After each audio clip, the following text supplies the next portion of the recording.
La porte a claqué dans la nuit. Je me suis ébrouée pour tenter de chasser les mots sales que tu venais de me jeter. Le vent a fait glisser les bretelles de ma chemise de nuit, j'ai frissonné. Impossible de faire demi-tour. Plutôt mourir que de remonter là-haut pour prendre une petite laine. Les pieds nus, je me suis enfoncée en titubant dans le ventre de la ville. Mon père me murmurait quand il venait me dire bonsoir. Ma petite fille des forêts, ma téméraire, ma sauvage. Et du bout de ses doigts, il suivait les cicatrices anciennes et les croûtes nouvelles. Et je m'endormais, bercée et heureuse. Moi, la fille des forêts, capable de me repérer au tronc et à la mousse des arbres, je me retrouvais aujourd'hui perdue, désorientée dans ce dédale de béton et d'asphalte. Hé, ma jolie, t'as pas une cigarette? Jailli comme un polichinelle de ses cartons, un clochard s'est mis sur mon chemin. Est-ce qu'une nuisette a des poches? J'ai parcouru quelques mètres et je me suis arrêtée, honteuse. De quel droit sous ton narquois, acéré comme une lame? Il n'y peut rien, ce pauvre type, si je suis dehors à 2 h du matin, presque nue comme un ver. Désolée, j'ai pas de clope, pas de fric, plus de maison et plus toute ma raison non plus. Il m'a fixée et m'a tendu une bouteille comme on lance une bouée à quelqu'un qui se noie. J'ai fermé les yeux et j'ai avalé 2 bonnes rasades. Du jus d'orange. Ah, misère. Ah ben moi j'aurais bien pris un peu d'alcool, du blanc, du rouge, qu'importe, mais pas ce jus d'agrumes et grelets. J'ai grimacé, il a souri. Ah, désolé d'ébranler tes certitudes. Clodo alcoolo, chômeur fainéant. Ainsi se défont, font les petits amalgames. Et en chantonnant, il m'a entraîné dans le square, m'a désigné un banc, puis a jeté nonchalamment un plaid sur mes épaules. Je hais la ville. Alors tu hais la vie. Je l'ai fixé d'un air ahuri. Comment pouvait-il dire ça, lui, le clochard, que la ville vomit, repousse, effleure par inadvertance, plaint, blâme, lui fait l'aumône, le toise et le jette? Et il m'a souri encore. Lequel de nous deux est le plus amoché? Moi, avec ma maison sur le dos, ou toi, avec 3 tonnes de désespoir sur chaque épaule? J'ai senti les larmes arriver. Je n'ai rien fait pour les retenir. Et j'ai déballé toute mon histoire. Les pleurs et les mots pêle-mêle dévalés en cascade. L'autre, là-bas, devait sûrement se retourner dans son lit.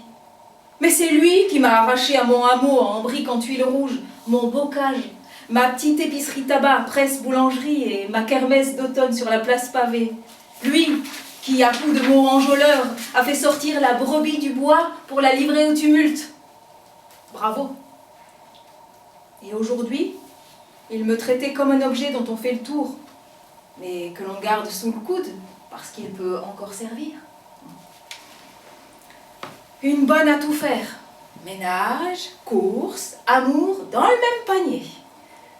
Je haïssais cette vie, cette ville, ces artères qui coulaient en un flot continu, cette hémorragie humaine, les arbres, pitoyables, corsetés, et le soleil qui se prenait les rayons dans les antennes géantes. Ce n'est pas la ville qui cloche, ma belle. C'est ton amour. J'ai levé les yeux vers lui. Dans ce visage buriné, un peu bouffi, 2 fentes lumineuses distillaient un mélange d'humanité, d'impertinence et de zénitude. Sa voix était un murmure. J'ai tout perdu. Mon job, ma femme, mes mômes. Un soir, je me suis retrouvé sur le trottoir devant chez moi. Rien dans les mains, rien dans les poches, comme au premier jour. Juste ce gris-gris que ma fille m'a donné avant de partir. Il a écarté le col roulé de son pull-over. Autour de son cou, pendait au bout d'un fil de nylon un petit bouquet hirsute, 2 plumes, quelques perles, un cœur en feutrine et une lune en métal. Maintenant que j'ai tout perdu, j'ai tout à gagner. Je suis au niveau 0 sur l'échelle des désirs. Un bol de soupe chaude et je grimpe un échelon. Une nuit douce et étoilée et je franchis le second. Une jolie gazelle en nuisette tombée du ciel et me voilà au 3e. Merci ma jolie. Il s'est levé et très lentement de sa paume ouverte m'a effleuré la joue. Et puis sa silhouette droite et fière s'est enfoncée dans la brume avant de se fondre dans l'écume humaine des bouches de métro. J'ai pris la direction opposée, remonté le dédale des rues sans me perdre. L'appartement était vide.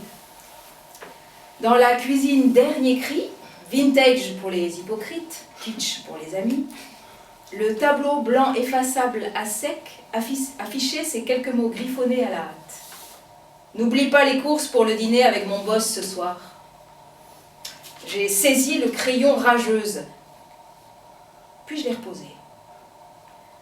Dans le tiroir de son bureau, j'ai trouvé ce que je cherchais. Un feutre noir à la pointe épaisse, indélébile. Je me suis appliquée. Un adieu se doit d'être soigné. Sushi Land, 06 25 12 12 32. La propreté par des pros, 06 59 84 56 15. Rosie, amour à la demande, 06 35 21 47 58. La nuit peut être étoilée, mais elle est longue si on n'a que soi à aimer. Proverbe inuit. J'ai enfilé un pantalon et une chemise et j'ai refermé la porte, sans la claquer cette fois.